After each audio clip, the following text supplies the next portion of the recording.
Hello guys, welcome to your on YouTube channel माँ बेटी की ट्यूशन क्लासेस। हमारे चैनल ने एक ही बात है ठानी, आपको मैथ, साइंस और इंग्लिश है सिखानी।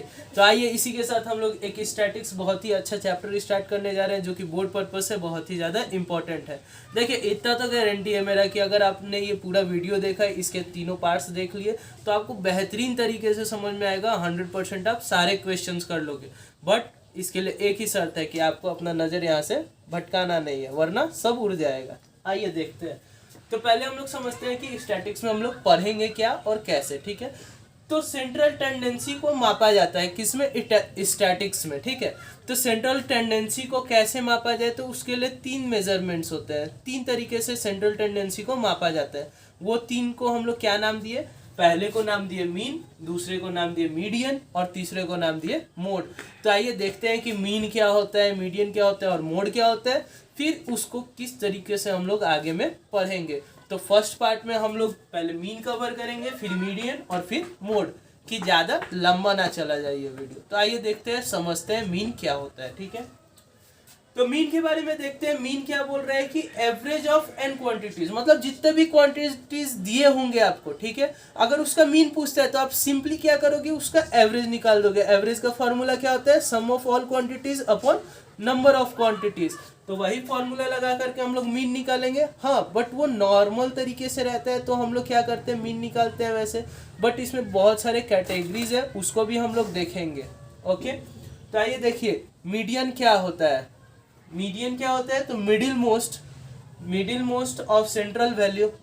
तो देखिए, अब हम लोग मीडियन के बारे में पढ़ते हैं। मीडियन क्या होता है? तो मीडियन एक वैसा सेंट्रल टेंडेंसी को मेजर करने का तरीका है जिसमें हम लोग को क्या पता चलता है कि मिडिल मोस्ट टर्म क्या आएगा, या फिर जो सेंट्रल वैल्यू है वो क्या आएगा। ठीक है, और मोड में हम लोग क्या पढ़ते हैं कि उस डाटा में मोस्ट रिपीटेड टर्म क्या है, वो हम लोग को किस तरीके से पता चलेगा? मोड से पता चलेगा। ठीक है, तो आइए देखते हैं पहले कि मीन जो है, मीन कितने कैटेगरी का होता है? तो 3 कैटेगरी का होता है। पहला हो गया रॉ, दूसरा हो गया अनग्रुप डाटा, तीसरा हो गया ग्रुप डाटा। मतलब मीन में 3 तरीके के डाटा आएंगे।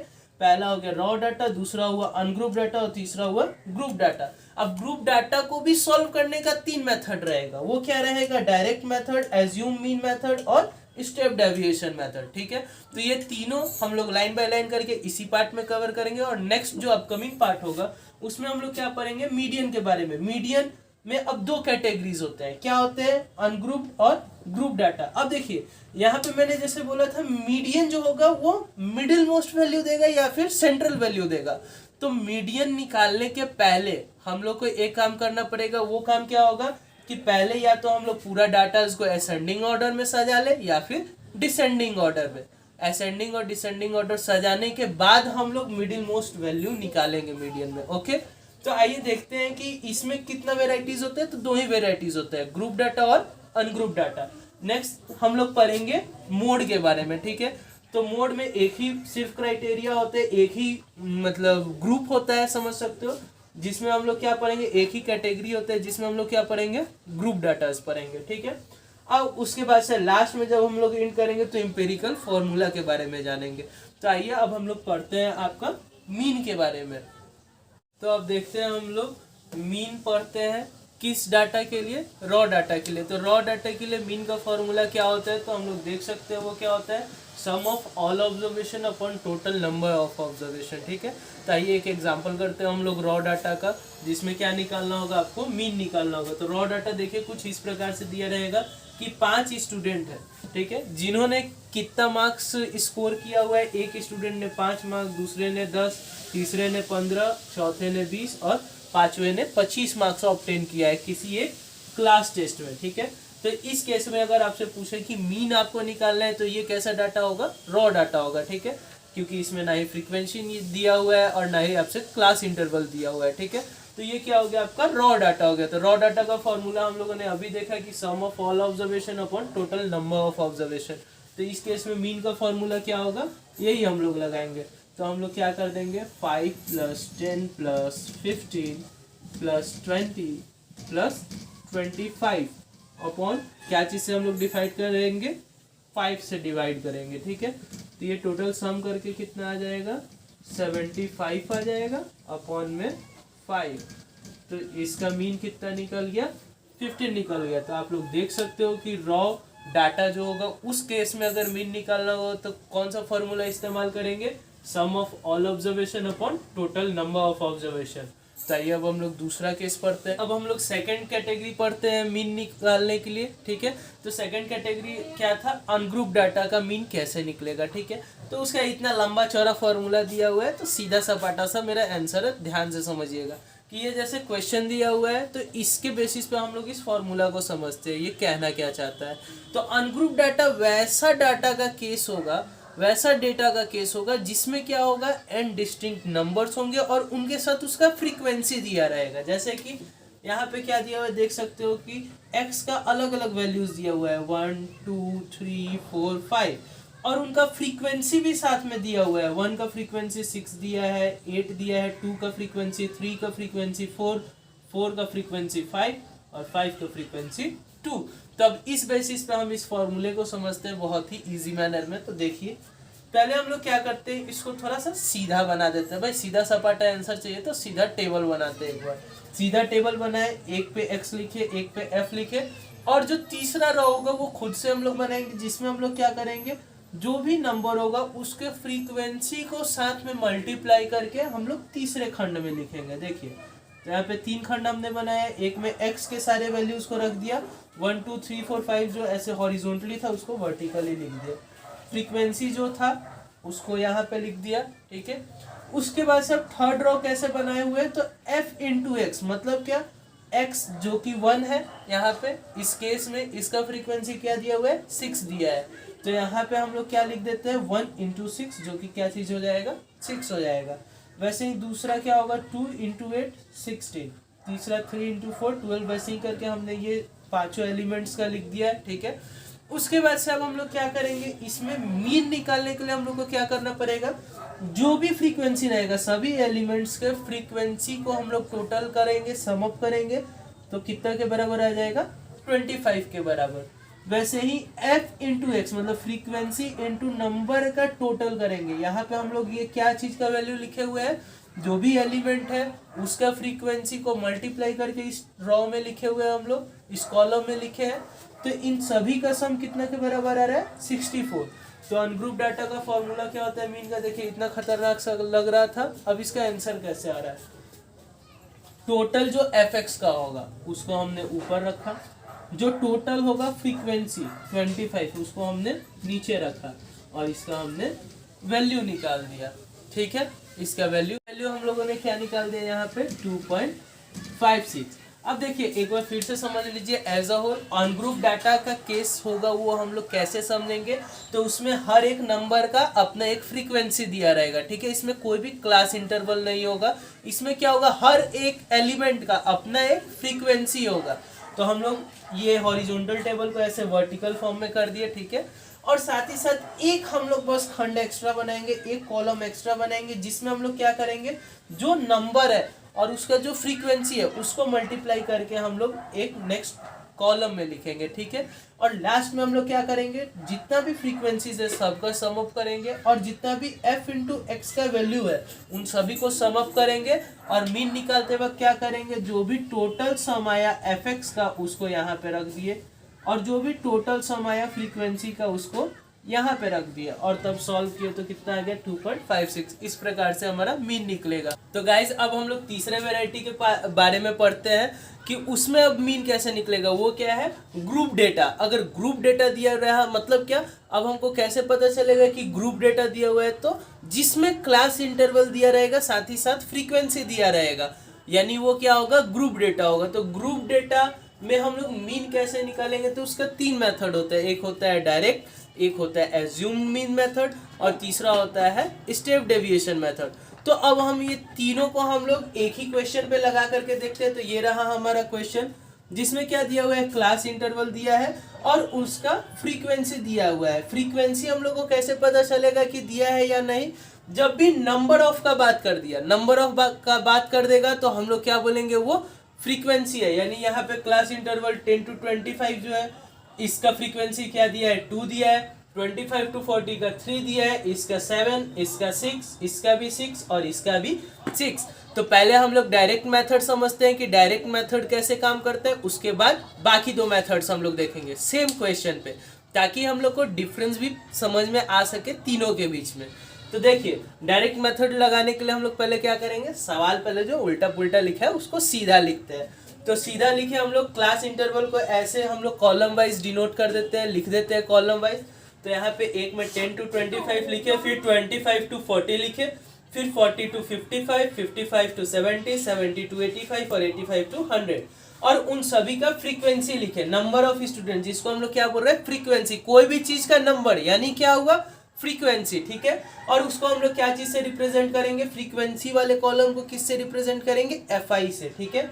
और क्लास मार्क को XI से रिप्रेजेंट करेंगे। अब क्लास मार्क कैसे निकलता है, तो जो भी लोअर लिमिट होता है, लोअर लिमिट मतलब जो स्टार्टिंग वैल्यू होता है उसको हम लोग लोअर लिमिट बोलेंगे क्लास इंटरवल का, और जो लास्ट वाला मतलब मैक्सिमम वैल्यू होगा उसको हम लोग क्या बोलते हैं, मैक्सिमम लिमिट। तो क्लास मार्क कैसे निकलता है, तो यहाँ पे साइड में देखिए क्लास मार्क कैसे निकलता है, तो जो भी अपर लिमिट है और लोअर लिमिट है, ठीक है, उसको हम लोग क्या करते हैं, लोअर लिमिट और अपर लिमिट को डिवाइड कर देंगे 2 से, तो वो क्या निकल जाता है, क्लास मार्क निकल जाता है। जैसे कि अब ये वाला क्लास इंटरवल है 10 to 25, इसका क्लास मार्क निकालना है, तो हम लोग क्या किए, 10 को ऐड किए 25 में और डिवाइड करेंगे 2 से, तो क्या आ जाएगा 17.5। देखिए इसका हम लोग क्लास इंटरवल अगर निकालना चाहे तो वो कैसे निकलेगा, क्लास इंटरवल ये जो 10 to 25 है, इसका अगर हम लोग को क्लास मार्क निकालना है तो वो कैसे निकलेगा, 10 + 25/2,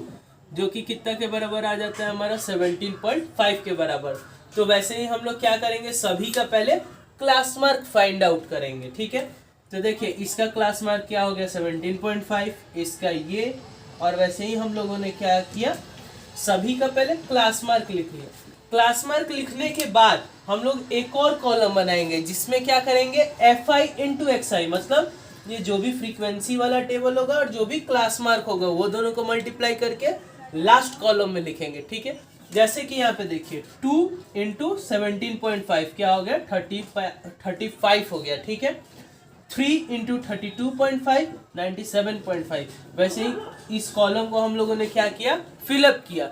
उसके बाद से अब फॉर्मूला क्या होता है, तो डायरेक्ट मेथड लगाने के लिए हमको क्या करना पड़ेगा, पहले FI का समेशन निकाले, जो कि कितना आ गया, इन सभी के सम के बराबर, जिसको हम लोग क्या लिखे 30 लिख दिया, ठीक है। उसके बाद से FI XI का टोटल वैल्यूज को ऐड करेंगे, तो ऐड करने के बाद हमारे पास कितना आया, 1860 आया।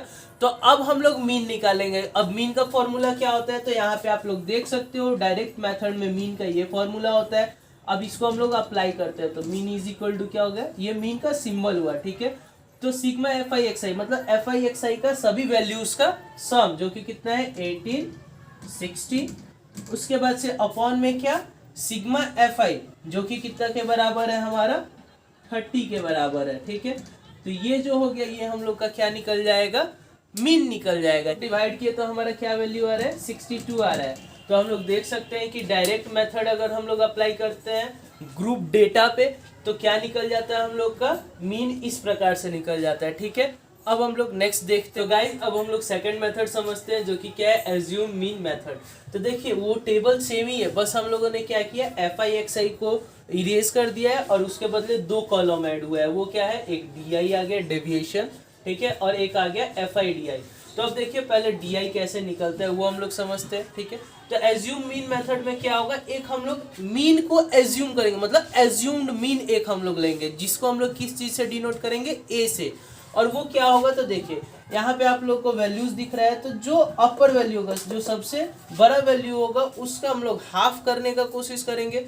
देखिए 92 है, मतलब अप्रॉक्स इसको 100 मान लेते हैं, 100 का हाफ अप्रॉक्स कहाँ जाएगा, 50 के आसपास। मतलब एक एज्यूम्ड मीन हमको मानना है, जो कि क्या हो, अप्रॉक्सीमेट मीडिएट वैल्यू दे दे, ठीक है। ये 47.5 जो है, ये क्या दे दे रहा है, मीडिएट वैल्यू दे दे रहा है। इसको हम लोग क्या मान लेते हैं, A मान लेते हैं। अब देखिए इसके मदद से हम लोग डेविएशन फाइंड आउट करेंगे, ठीक है। डेविएशन फाइंड आउट करने के लिए हम लोग को एक एज्यूम्ड मीन मानना पड़ेगा, जिसका वैल्यू लगभग मीडिएट करेगा सभी वैल्यूज को, ठीक है। तो अब देखिए यहाँ पे डी आई आ गया, डी आई कैसे निकलता है तो एक्स आई माइनस ए करके निकलता है। तो एक्स आई मतलब सभी क्लास मार्क्स जो होंगे उसमें से हम लोग क्या करेंगे, ए को माइनस करेंगे, ठीक है। जैसे कि यहाँ पे इसका फर्स्ट वाले का हम लोग डी आई निकालते, डेविएशन निकालते, तो वो कैसे निकला 17.5 में से हमने क्या किया, यहाँ पे माइनस किया क्या, ए जिसको हम लोग क्या माने हुए हैं 47.5 माने हुए हैं, ठीक है। तो माइनस करने पे क्या आएगा -30। वैसे इसमें से फिर ए का वैल्यू को हम लोग घटाएंगे तो क्या आएगा -15, और 47.5 को ही हम लोग क्या माने हैं, ए माने हैं, तो उसको फिर से हम लोग क्या करेंगे, माइनस कर देंगे तो क्या आ जाएगा 0 आ जाएगा। फिर इसको क्या करते हैं, माइनस करते हैं इससे तो 15 आ गया, फिर 30, फिर 45 वैसे ही, ठीक है। उसके बाद से हम लोग देखते हैं कि एफ आई डी आई कैसे निकलेगा, ठीक है। तो एफ आई डी आई कैसे निकलेगा, तो एफ आई सिंपली हमको क्या करना है, एफ आई को और डी आई को मल्टीप्लाई कर देना है। तो 2 को -30 से मल्टीप्लाई किए तो क्या आ गया, -60 आ गया। सिमिलरली 3 को इससे मल्टीप्लाई किए तो 45 आ गया, आई एम सॉरी यहाँ पे -45 हो जाएगा। उसके बाद से 7 को इससे मल्टीप्लाई किए तो 0, फिर 6 को इससे किए तो 90, फिर इसको किए तो 180, फिर 270। इसके बाद हम लोग क्या करते हैं, अब हम लोग को सिर्फ याद रखना है कि फ्रीक्वेंसी का समेशन चाहिए और लास्ट वाले का समेशन चाहिए, ठीक है। तो इसका समेशन किया हम लोग तो कितना आ गया 30 आ गया, और लास्ट वाले कॉलम का समेशन किया तो क्या आ गया 435 आ गया। देखिए एज्यूम मीन मेथड का फॉर्मूला क्या होता है, तो a plus sigma f I D I upon sigma f आई, मतलब क्या a जिसको हम लोग क्या माने हुए थे, एज्यूम्ड मीन माने थे, उसका वैल्यू हम लोग रखेंगे यहाँ पे। उसके बाद से जो एफ आई डी आई का जितना भी वैल्यू है उन सभी का सम, मतलब -60 है तो उसको माइनस भी करेंगे उसमें, ठीक है। तो उसका टोटल सम कितना आया 435 आया, तो उसको यहाँ पे अपर में लिख दिया। फिर सिग्मा एफ आई से डिवाइड करेंगे, तो इसका वैल्यू क्या है 30 है, तो इसको यहाँ पे हम लोगों ने डिवाइड किया। तो इसका हम लोग फार्मूला देख सकते हैं कि ये है एज्यूम मीन मेथड का, और बस हमने ए का वैल्यू पुट आउट किया है, फिर sigma f I D I का वैल्यू पुट अप किया है, फिर सिग्मा एफ आई का वैल्यू रखा है, ठीक है। तो इसके मदद से हम लोग देखिए अब इसको कैलकुलेट करते हैं, तो ये 47.5 का वही रहेगा, और इसको डिवाइड किए तो 14.5 हो गया, और इसको सॉल्व करने पे फिर से मीन का वैल्यू कितना आ रहा है 62 आ रहा है। मतलब डायरेक्ट मेथड से भी सॉल्व कीजिएगा तो वही आएगा, और एज्यूम मीन मेथड से भी सॉल्व कीजिएगा तो वही आंसर आएगा। साथ ही साथ उसके बाद वाले से भी स्टेप डेविएशन मेथड से भी सॉल्व कीजिएगा तो वही आंसर आएगा। अब हम लोग तीसरा मेथड देख रहे हैं जो कि क्या है, स्टेप डेविएशन मेथड। अब इसमें फिर हम लोगों ने क्या किया, अभी जो हम लोगों ने पढ़ा था एज्यूम मीन मेथड, उसका एफ आई डी आई को सिर्फ इरेज किया और फिर से 2 कॉलम को ऐड कर दिया। अब इसमें हम लोग को क्या समझना है, यू आई कैसे निकाला जाता है। तो यू आई कैसे निकलेगा, डेविएशन को हम लोग क्या चीज से डिवाइड कर देंगे, हाइट से। हाइट क्या होता है, तो इधर देखिए क्लास इंटरवल जो रहता है उसका जो अपर लिमिट रहता है और लोअर लिमिट, इन दोनों को माइनस कर देंगे। मतलब यहाँ पे क्या हो रहा है 25 माइनस 10, तो इसका हाइट कितना आ जा रहा है 15 आ जा रहा है। तो ये इसको हम लोग क्या बोलेंगे, हाइट बोलेंगे, ठीक है। तो यहाँ पे क्या होता है, यू आई कैसे निकलता है, तो डेविएशन को हाइट से डिवाइड कर देंगे। तो हर एक क्लास इंटरवल का हमें यू आई फाइंड आउट करना पड़ेगा, ठीक है, स्टेप डेविएशन लगाने के लिए। तो यहाँ पे देखिए इसको हम लोगों ने 15 से डिवाइड किया तो -2, वैसे ही सभी को डिवाइड किया, और उसका डिवाइड करने के बाद जो वैल्यू आया उसको हमने यहाँ पे लिख दिया। अब इसके बाद हम लोगों को क्या करना है, एक लास्ट कॉलम होगा जिसमें हमें एफ आई यू आई का वैल्यू लिखना है। मतलब क्या, यू आई का वैल्यू और ये जो एफ आई का वैल्यू है इसको हमें मल्टीप्लाई करना होगा, ठीक है। तो यहाँ पे 2 होगा, ठीक है, गलती से इरेज हो गया था। तो 2 और -2 को मल्टीप्लाई किए तो क्या हो गया -4, वैसे ही 3 और -1 को मल्टीप्लाई किया तो -3, और इसी प्रकार से हमने सारे वैल्यूज को फिलअप कर दिया है। तो अब देखिए हम लोग फिर से क्या करेंगे, एफ आई यू आई का होल समेशन करेंगे। तो इन सभी वैल्यूज को जब हम लोग ऐड कर देंगे तो कितना आ रहा है 29, और फिर से एफ आई को सम करेंगे तो क्या आ जाएगा 30 आ जाएगा, ठीक है। तो अब स्टेप डेविएशन का फॉर्मूला क्या होता है, तो हम लोग यहाँ पे देख सकते हैं, mean is equal to a plus h into sigma f i u i upon sigma f i. तो अब बस हम लोग को सिंपली वैल्यू पुट अप करना है, ठीक है। यहाँ पे हम लोग देख सकते हैं कि यू आई इस वजह से हम लोग को निकालना पड़ा क्योंकि स्टेप डेविएशन में F i u I needed है, ठीक है।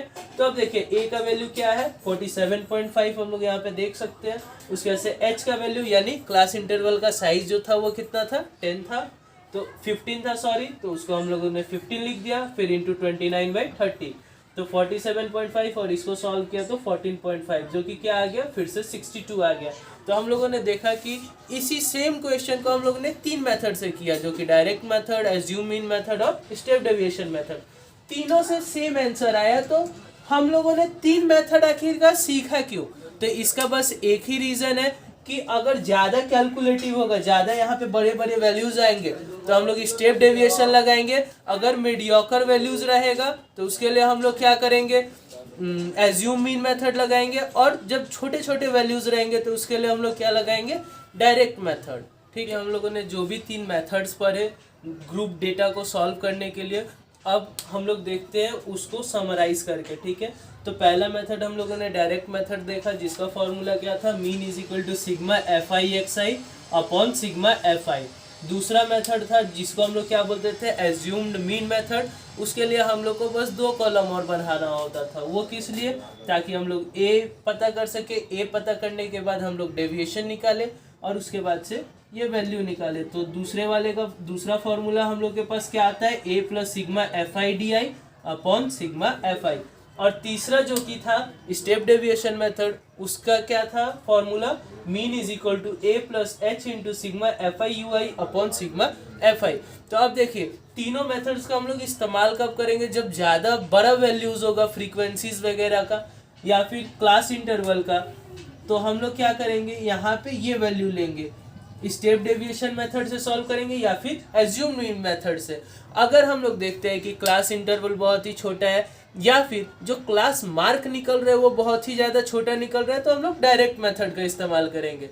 अगर क्लास मार्क बड़ा वैल्यू आए तो या तो ये मेथड अप्रोच करेंगे या फिर ये, ताकि हमारा जल्द से जल्द सॉल्व हो जाए। तो इस पार्ट में हम लोगों ने मीन को कवर किया। अब नेक्स्ट जो अपकमिंग पार्ट होगा उसमें हम लोग मीडियन और मोड को कवर करेंगे और उसके बाद एम्पिरिकल फॉर्मूला। दिस वीडियो अगर आपको ये अच्छा लगा तो आप जरूर कमेंट कीजिए और अपकमिंग पार्ट्स के लिए सब्सक्राइब जरूर कीजिए। Thank you.